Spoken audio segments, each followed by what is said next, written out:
चले देखो बेटा, टॉपिक क्या आपका? Dual nature. अब ड्यूअल नेचर की बात करूं मैं आपसे तो सबसे पहले बात क्या है आपकी डी ब्रॉगली की इक्वेशन। ये डी ब्रॉगली की इक्वेशन कहती क्या है? ये डी ब्रॉगली की इक्वेशन कहती है जो वेवलेंथ है वो h अपॉन में p है। p का मतलब मोमेंटम, इसका मतलब वेवलेंथ, वेवलेंथ का मतलब वेव नेचर, और मोमेंटम का मतलब पार्टिकल नेचर। खत्म बात।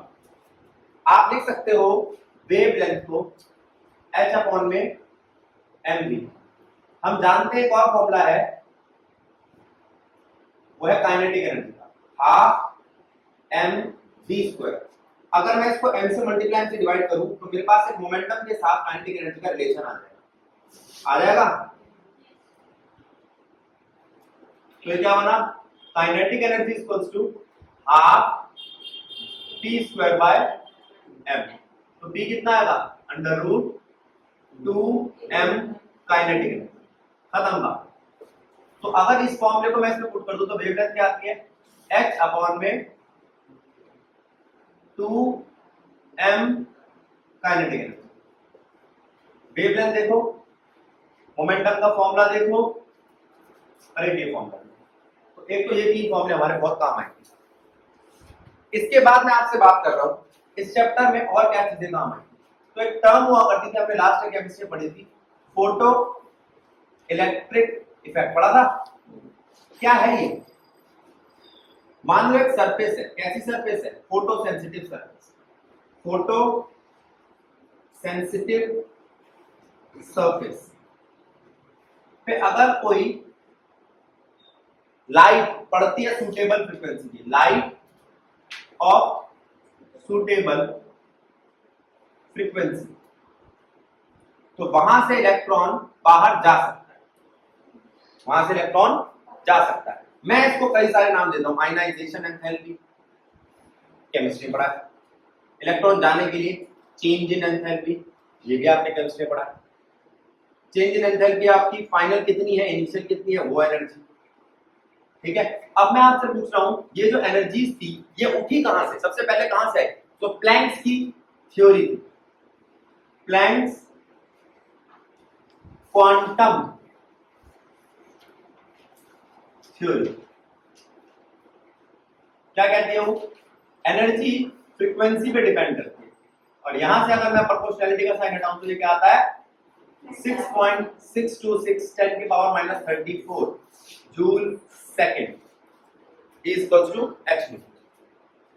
अच्छा, अब ये तो आपका E is equals to h nu है, इस फॉर्मूले को समझो। क्या आप जानते हो ये छोटी छोटी बातें? फ्रीक्वेंसी होती है 1 upon time period, velocity of light होती है डिस्प्लेसमेंट ऑफ लाइट या displacement of wave divide by time period of wave. तो इससे आप कह सकते हो वेलोसिटी होती है, तो यहां से फ्रीक्वेंसी क्या निकलेगी? c बाय लैम्डा, या वेवलेंथ क्या निकलेगी? c bye frequency. एक चीज और है, वेव नंबर, वो क्या है? 1 बाय वेवलेंथ। और क्या चीज है? और कोई चीज है? बस। अब इसके हिसाब से E क्या होगा आपका? h new, h c by lambda. For intensity हम क्या यूज करेंगे यहाँ पर? n। n क्या है यहाँ पर? Number of electron transfer, number of electrons transfer. तो मतलब कितने इलेक्ट्रॉन गए सरफेस को छोड़ के। तो फॉर्मूला क्या बन जाता है? E equals to NH nu या NHc by lambda. Lambda frequency और एनर्जी का रिलेशन है। ये कौन सी एनर्जी है जो हम दे रहे हैं? तो एनर्जी के भी दो हिस्से करती है। E क्या है? एनर्जी जो गिवन है, और E नॉट क्या है? एनर्जी जो थ्रेशोल्ड है। क्या है? थ्रेशोल्ड का मतलब क्या है? मिनिमम। अब समझो, E naught is equals to h nu naught is equals to h c by lambda naught. ये मिनिमम एनर्जी, ये मिनिमम फ्रीक्वेंसी और ये मैक्सिमम वेवलेंथ। ये बात समझ में आई? इससे पहले बता दी। अब इसके बाद अगर आप गिवन एनर्जी में से माइनस कर दोगे थ्रेशोल्ड एनर्जी तो हमें क्या मिलेगी? Kinetic energy. उस इलेक्ट्रॉन की काइनेटिक एनर्जी किस एनर्जी से चल रहा है, यानी कि h न्यू में से माइनस कर दोगे h न्यू नॉट तो आपको मिलेगा हाफ m v स्क्वायर। ये मास है, ये वेलोसिटी है किसकी? जो इलेक्ट्रॉन निकला है, mass of electron, velocity of electron. बोलो, बना कंसेप्ट?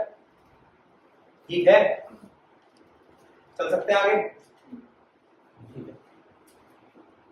पहले वाइट वाला। अब यहां पर आपको ये वाला फॉर्मूला मिल गया, E equals to h nu वाला। ये वाला फॉर्मूला मिल गया, E naught equals to h nu naught वाला, और E minus E naught equals to kinetic energy वाला। तो यहां पर मैं रख दूं h न्यू, तो h nu minus nu naught क्या हो जाएगा? Kinetic energy. खत्म कहानी, यहां पर भी। अब मैं क्या चाहता हूं, इसकी स्पीड निकालना, ये निकालना, वो निकालना, मैं निकालना। अब मैं आपको एक एक्सपेरिमेंट दे रहा हूं, उसके अंदर होता क्या है, ये कैथोड होता है, ठीक है। अब बेटा थोड़ा जल्दीबाजी बना रहा हूं तो डायग्राम गलती बनेगा। यहाँ पे लाइट पड़ती है, यहां से इलेक्ट्रॉन निकलते हैं। कौन निकलते हैं? इलेक्ट्रॉन निकल के कहां जाते हैं? एनोड की तरफ। कहां जाते हैं? एनोड। ये कैथोड, ये एनोड। पहले देख लो, कैथोड एनोड दिखाई दे रहा है। कैथोड एनोड के अंदर ये जो आपका एनोड और कैथोड है, इस पे इस तरीके से बाहर एक बैटरी लगी है और ये कम्यूटेटर है, ठीक है। अगर आपने इसके नेगेटिव को इससे जोड़ दिया, यानी कि इसे नेगेटिव कर दिया एनोड, तो इलेक्ट्रॉन को रोकेगा, और पॉजिटिव कर दिया तो आने देगा। कम्यूटेटर दोनों काम करता है। अब मैं आपसे कह रहा हूं कि ये इलेक्ट्रॉन आ रहा है और ये इस पे आगे बढ़ रहा है। देखिए, अब ये एनोड है, ये इलेक्ट्रॉन आने की स्पीड 300 हिट कर, ये नेगेटिव है, थोड़ा रोकेगा। आया तो 300 था, पड़ा 200 से, आया 300 था, पड़ा 100 से, आया 300 था, रुक गया, 0 से पड़ा। अब जब ये रुक जाए तो उसका नाम क्या है? Stopping potential. जब मैं यहां पर इतना काम कर दूं कि एक ऐसा पोटेंशियल डेवलप हो जाए जो इसको स्टॉप कर दे इलेक्ट्रॉन को आने, वो क्या कहलाएगा? Stopping potential. Stopping potential is that potential which is developed on the surface of anode, which required to resist the flow of electron from cathode to anode. जो भैया आने को रोकेगा, किसके? इलेक्ट्रॉन को वहां से यहाँ। अब मैं आपसे कह रहा हूँ स्टॉपिंग पोटेंशियल के बाद कोई वर्क डन होगा, वो वर्क डन क्या होता है? W क्या होता है? Charge into stopping potential. गलत है क्या? फिर मैंने आपसे पूछा है वर्क डन क्या है, तो आपने कहा भैया चार्ज इनटू पोटेंशियल। क्या ये वर्क डन उसकी काइनेटिक एनर्जी के बराबर है? हाँ, वो काइनेटिक एनर्जी वर्क डन में कन्वर्ट हो गई। तो क्या मैं कह सकता हूँ काइनेटिक एनर्जी वर्क डन के बराबर है? बराबर है चार्ज इनटू पोटेंशियल। आ कौन रहा है? इलेक्ट्रॉन। तो इलेक्ट्रॉन का चार्ज क्या होता है? E। तो काइनेटिक एनर्जी क्या हो गई? EV। गलत है क्या? ठीक। अब इसके बाद मैंने आपको बता दिया काइनेटिक एनर्जी EV नॉट है, मैंने आपको बता दिया वर्क डन है। तो मैंने आपसे कहा क्या ये मिनिमम वाली चीज हम भूल जाए? नहीं। मिनिमम एनर्जी क्या थी? Threshold energy. क्या थी? क्या उसका भी कोई वर्क डन है? हाँ, W नॉट या फाई नॉट। ये क्या है? Work function. क्या है ये? वर्क। खत्म कहानी। अब अगर मैं आपसे कहूं कि एक फॉर्मूला भी मैंने बताया था आपको, lambda equals to h upon में mv, जिसकी जगह मैंने रख दिया था काइनेटिक एनर्जी। क्या उस काइनेटिक एनर्जी के जगह पे रख सकता हूं मैं? EV not. सब खत्म, सिर्फ V नॉट बचा रह गया। H की वैल्यू मैं जानता हूं 6.626 into 10 to minus 34। मास की वैल्यू मैं जानता हूं 9.1 into 10 to minus 31 kg। E की वैल्यू मैं जानता हूं 1.6 into 10 to minus 19 कूलम। तो ये सब मिलके क्या बचाएंगे? एक वैल्यू। बोलो क्या है? 1240 1.227। ठीक है। अगर इसके डेसिमल यहां लगा दिया तो ये है आपका नैनोमीटर, और इसके पीछे लगा दे तो आर्मस्ट्रॉन्ग, ठीक है। 22.27 कहेगी बेटा तो आर्मस्ट्रॉन्ग, आर्मस्ट्रॉन्ग का मतलब 10⁻⁻10 मीटर, नैनो का मतलब 10⁻⁹ मीटर, और ये वेवलेंथ है। गलत है क्या? स्टॉपिंग पोटेंशियल क्या है आपका? स्टॉपिंग पोटेंशियल मैक्सिमम होता है 54 वोल्ट, 54 वोल्ट। 54 वोल्ट जब स्टॉपिंग पोटेंशियल होता है तो आपकी वेवलेंथ कितनी होती है? 1.66 आर्मस्ट्रॉन्ग। किसके लिए? सोडियम के लिए। किसके लिए है? सोडियम के लिए एक डी होता है, वो कितना होता है? 0.91 आर्मस्ट्रॉन्ग। ये है क्या? अगर मान लो ये लाइट आ रही है, यहां से भी एक लाइट आई गई, तो यहां पर ये डिफरेंस डी है। डिफ्रैक्शन का फॉर्मूला था आपका 2d sin theta, lambda equals to 2d sin theta. अब आप कहोगे ये कौन सा फॉर्मूला है? याद है n lambda, first minima, first minima के लिए n क्या हो जाएगा? 1, ठीक है। ये क्या आपका अपर्चर, और sin थीटा उसमें आता था। n lambda equals to 2d sin theta. फिर d की वैल्यू क्या रखी मैंने? 1.67, 0.91 आर्मस्ट्रॉन्ग। यहां पर 2 ये है, वेवलेंथ निकालनी है। ये sin थीटा कितना है? यहाँ पर किस थीटा पर ये किंक आता है? तो यहाँ पर हमने देखा ये इंसिडेंट रे जो आती है, ये आके इस तरीके से ग्राफ बना, ये किस पे बना? 44 वोल्ट। किस पे बना? फिर आया, ये आया और आके इसने थोड़ा और ऊपर बनाया 48 वोल्ट। फिर एक और बनाया, जगह नहीं है, क्या बना दूं?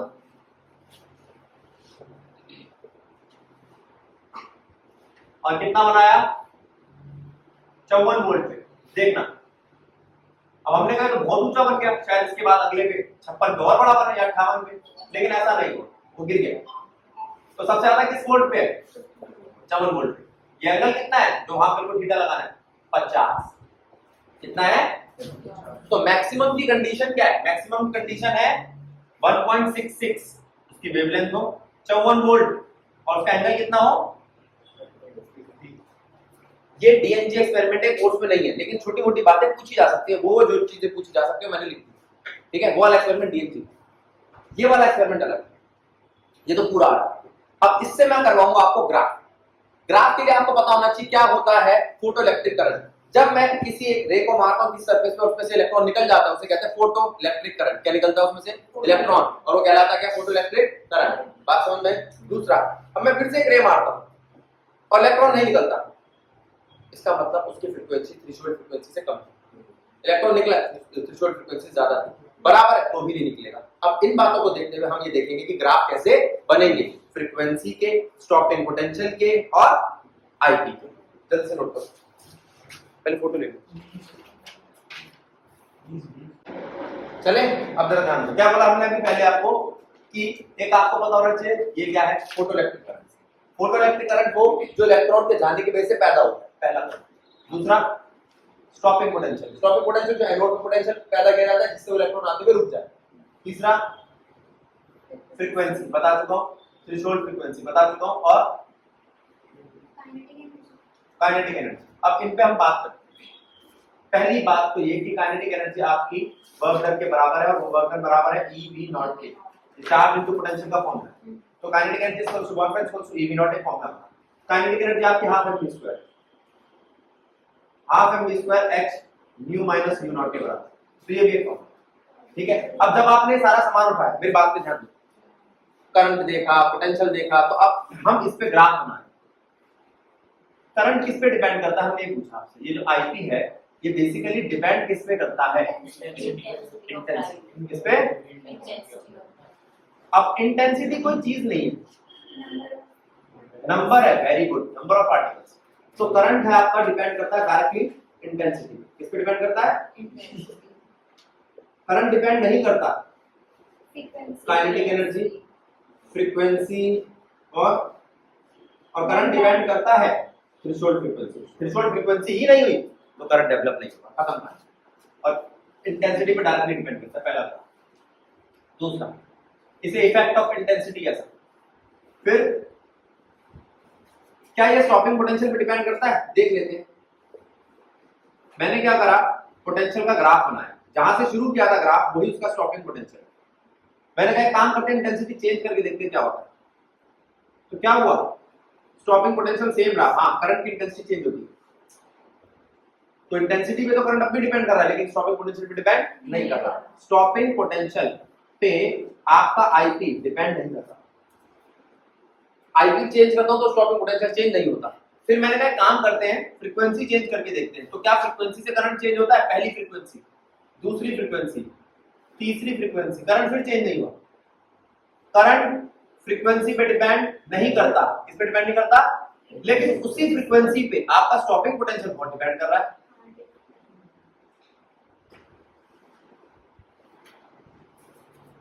तो फ्रीक्वेंसी पे डिपेंड करता है स्टॉपिंग पोटेंशियल, और फ्रीक्वेंसी पे काइनेटिक एनर्जी भी डिपेंड करती है। फिर हमने देखा कि मटेरियल चेंज करने से क्या होता है, क्या चेंज करने से, मटेरियल। पहला मटेरियल का ग्राफ, दूसरा मटेरियल का ग्राफ, ये है मेटल ए, ये है मेटल बी। मेटल ए के लिए अपनी खुद की एक फ्रीक्वेंसी है, मेटल बी के लिए अपनी खुद की एक फ्रीक्वेंसी है। कौन सी फ्रीक्वेंसी? Threshold frequency. और कोई ग्राफ में चेंज नहीं, फ्रीक्वेंसी के साथ तो ये सीधा ग्राफ ही बना रहा है, लेकिन इनिशियल फ्रीक्वेंसीज अलग अलग है। क्या अलग है? और ये ग्राफ किसका था? स्टॉपिंग पोटेंशियल का था, ये एक्सिस। अब जब आप इसको पीछे लेके जाओगे तो एक तरीके का वर्क, एक तरीके का स्टॉपिंग पोटेंशियल आएगा। उस स्टॉपिंग पोटेंशियल को आप लिख सकते हो फाई नॉट बाय ई। क्यों? फाई नॉट भी एक तरीके का वर्क डन है। क्या है? फाई नॉट क्या है आपका? Work done. वर्क फंक्शन भी बोलते हैं इसको। ये होता है ई, यानी कि चार्ज मल्टीप्लाई में स्टॉपिंग पोटेंशियल। कहां से फॉर्मूला आया? यहां से। वर्क डन होता है चार्ज मल्टीप्लाई में पोटेंशियल। ठीक है, बस यहाँ ये टॉपिक तो आपका हो गया समाप्त। आप ध्यान देंगे क्वेश्चंस पे। क्वेश्चन सुनो क्या कहता है जरा। हाँ, monochromatic light of frequency 6 monochromatic light of frequency 6 into 10 की पावर 14 हर्ट्ज। भैया आपको एक फ्रीक्वेंसी दे रखी है, मोनोक्रोमैटिक मतलब एक रंग वाली लाइट है, फ्रीक्वेंसी चेंज नहीं हो रही है। Produced by laser light, the power emitted is 2 into 10 की पावर -3 वाट। पावर कितनी है? पावर दे रखी है, फ्रीक्वेंसी दे रखी है, चाहता क्या हमसे? What is the energy of photon in light beam? Energy क्या होगी? h nu। दूसरा, how many photons? जब भी आपको नंबर ऑफ फोटॉन्स निकालने हो तो वो क्या होता है? एक फॉर्मूला E = power = ne। तो n = p by, ये आपका एग्जांपल नंबर 1 एनसीईआरटी का। दूसरा, the work function of cesium is 2.14 eV। Work function क्या होता है आपका? Minimum work done. Work function क्या होता है? मिनिमम वर्क डन आपको दे रखा है। वर्क फंक्शन मैंने आपको दे दिया। थ्रेशोल्ड फ्रीक्वेंसी क्या होगी? वर्क फंक्शन का फॉर्मूला होता है h nu naught, मिल गई थ्रेशोल्ड फ्रीक्वेंसी।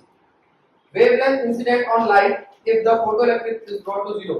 अगर उसकी वेलोसिटी 0 हो गई है, अगर उसकी वेलोसिटी 0 है, यानी कि काइनेटिक एनर्जी 0 है, और अगर किसी काइनेटिक एनर्जी 0 हो तो वर्क फंक्शन बराबर होता है उसकी एनर्जी के, और एनर्जी बराबर होती है h nu के, और वो मांग रहा है मेरे से वेवलेंथ। तो मैं ये फॉर्मूला लिख सकता हूं। तो वेवलेंथ मांग रहा है और उसने दे रखा मुझे वर्क फंक्शन। समझ में आया? तो एग्जांपल फोटो खींच